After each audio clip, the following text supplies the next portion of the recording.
पटाखा किसी का भी हो, धमाका जो भी बुधिया वाले सचिन मलगाम का होगा।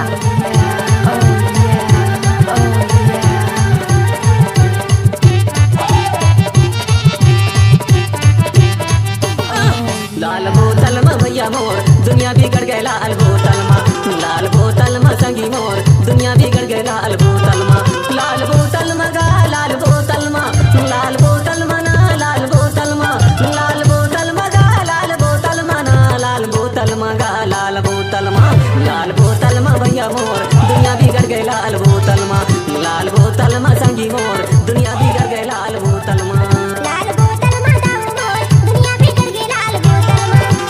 DJ Sachin मलगाम।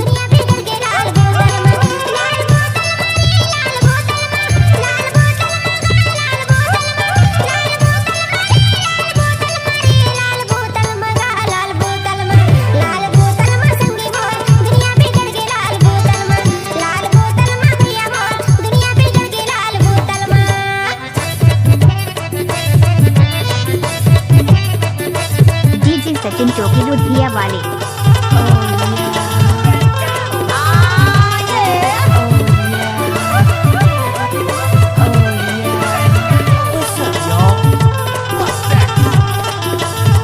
DJ Sachin मलगाम।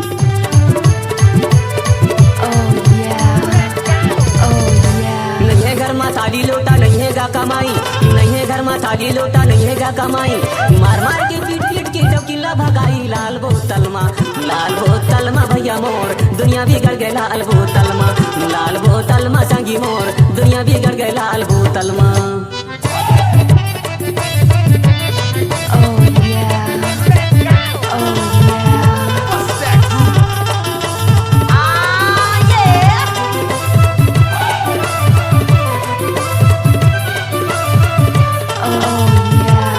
DJ Sachin मलगाम।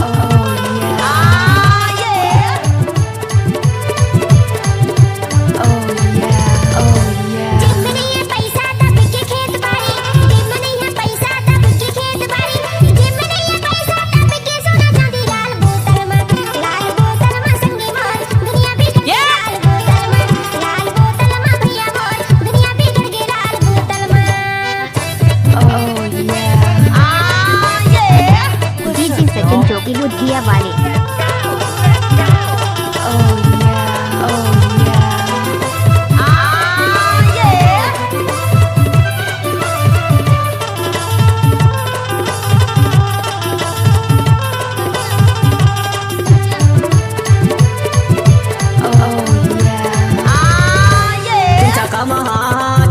भाई पीछा का महा चाचा का भाई नौछा का पीवत वर्मा हुआ था बुलाई सचिन मलगाम।